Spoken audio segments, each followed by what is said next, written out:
Salve rapaziada do Breaking Zone F1, tudo bem com vocês? Estamos aqui de volta no quadro Além da F1 aqui no canal, o quadro a gente fala sobre as categorias de fora do mundo da Fórmula 1. Fórmula 1 que inclusive volta neste fim de semana em Spa, após um fim de semana maluco com Fórmula 1, Fórmula 2, Fórmula 3 em Silverstone, com um pódio de Hülkenberg e muita chuva. Inclusive nesse fim de semana, como eu falei, voltam Fórmula 2 e Fórmula 3. Em Silverstone a gente viu uma vitória maravilhosa de Jack Crawford, com uma estratégia incrível, com um clima alternativo entre chuva e seco, aí na Feature Race da Fórmula 2.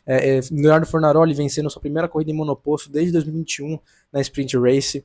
Agora a distância entre os líderes da Fórmula 2 diminuiu um pouco, até porque Richard Verschoor marcou menos pontos que Jack Crawford nesse round aí britânico. Agora a diferença entre os dois é de 6 pontos, se eu não estou enganado.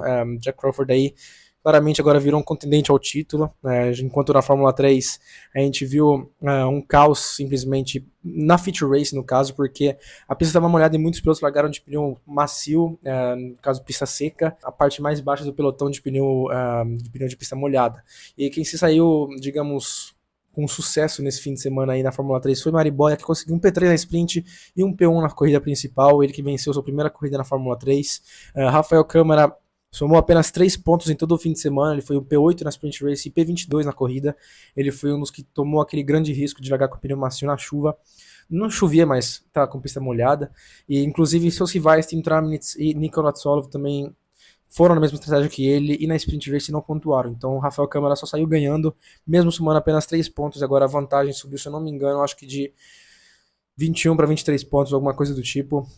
Rafael Câmara aí agora sempre invicto, digamos, na tabela, sempre, digamos, livre aí na liderança.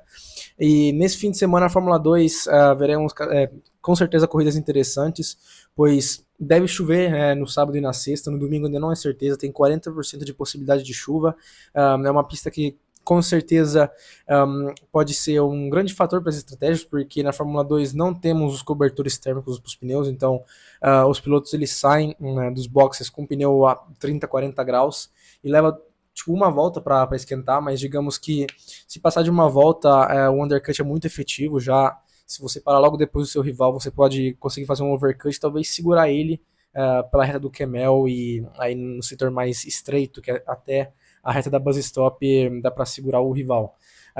Já na Fórmula 3 não devemos ver muitas coisas, senão uma bela corrida, digamos, disputada aí, pelo menos no primeiro setor e também na buzz stop, até porque a Fórmula 3 não tem as paradas na corrida principal, mas são carros muito menores que a Fórmula 2, obviamente dá para brigar por posição muito mais, vai ser com certeza com 30 carros em Spa, uma volta que dura mais de 2 minutos no carro de Fórmula 3, se não me engano 2 minutos e 20, veremos aí com certeza corridas interessantes, tá certo? Quem fecha o seu triple header nesse fim de semana em Laguna Seca são ambas a IndyCar e a Indy Next. A IndyCar que no fim de semana passado viu Pato Ward vencer pelo segundo fim de semana seguido em Toronto, uma corrida cheia de acidentes e de punições, viu Rinus VeeKay chegar em P2 e P3 Kevin Simpson, ele que fez apenas acho que 5 chegadas no top 10 nesse ano, e agora conseguir um pódio em Toronto foi algo realmente incrível.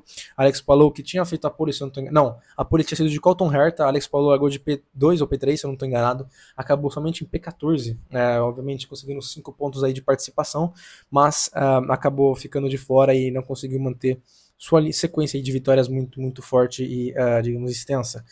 Pato Ward venceu, como eu falei, pelo segundo fim de semana consecutivo. Não foi a segunda corrida consecutiva, até porque a corrida 2, quem venceu em Iowa no fim de semana retrasado foi o próprio Alex Palou.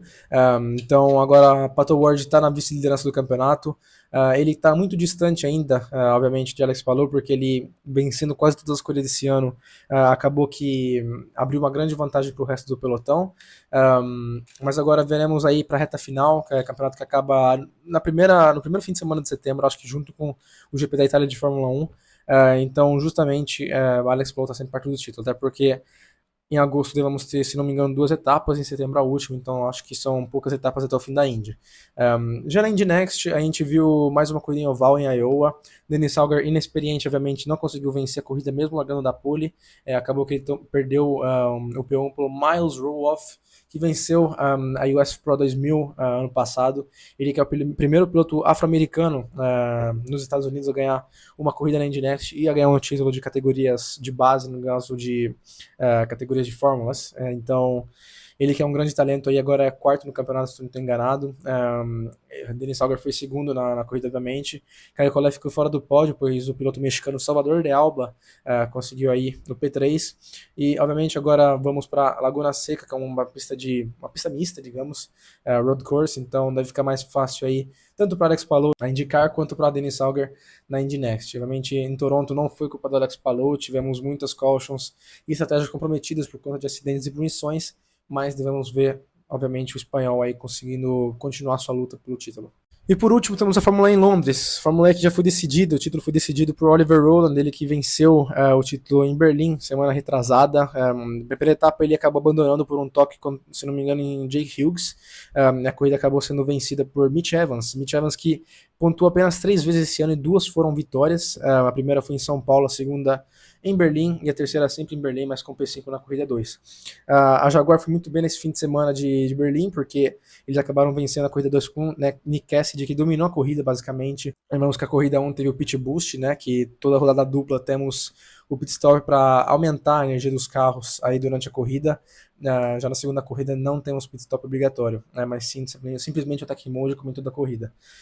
Acabou que na corrida 1, Oliver Rowland abandonou e Pascal Wehrlein, que é o rival direto dele, era o rival direto dele pelo menos, conseguiu minimizar a distância para menos de 50 pontos, conseguiram um P2 com o abandono de Oliver Rowland, mas acabou que ele tomou uma estratégia muito mal, mesmo tendo feito a pole para a corrida 2, ele acabou gerenciando muito mal o seu ataque mode e acabou que ele terminou somente em P14 na corrida, e Oliver Rowland bastava simplesmente um P5 para ser campeão, e P5 ele foi, e aí parabéns para Oliver Rowland, que foi um dos maiores, digamos, comebacks da história, até porque no passado muitas vezes ele provou ter o talento para vencer nessa categoria, mas acabou, digamos, sendo prejudicado por problemas do motor. Eu lembro que ele estava em Misano no passado, e na corrida 2, se eu não estou enganado, ele ia vencer, e na última volta ele acabou tendo problema no motor no penúltimo setor.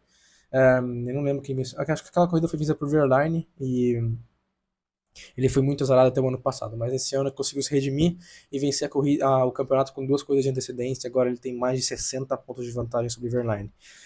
O título de construtores ainda está em aberto, né, porque a Nissan não pontuou muito com o segundo carro, no caso o Norman Nato, e no fim de semana de Berlim com o Sérgio Sete Câmara, que conseguiu apenas um P10. Se eu não me engano, ele foi punido agora há pouco, mesmo tipo, passam muitos dias e a comissão da Fórmula E continua penalizando os pilotos, mas Sérgio Sete Câmara foi bem, conseguiu pontuar na corrida 2, assim como o Felipe Drogovic, que chegou a ter até P3 e acabou terminando em P7 na corrida 2.